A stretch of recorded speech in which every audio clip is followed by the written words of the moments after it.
வார்த்தைகளால் விவரிக்க முடியாத அவலம்.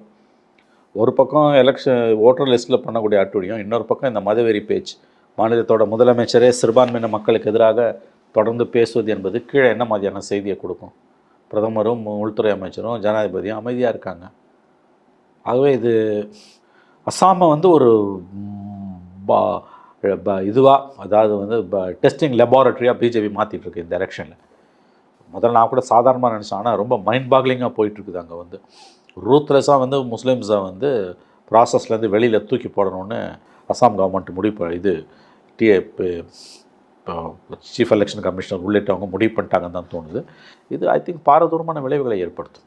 திருவாரூர் மாவட்டம் பொதக்குடியில் புதுப்பிக்கப்பட்ட பள்ளிவாசல் திறப்பு விழாவில் மத நல்லிணக்கத்துக்கு எடுத்துக்காட்டாக இந்துக்கள் சீர்வரிசை கொண்டு சென்றனர்.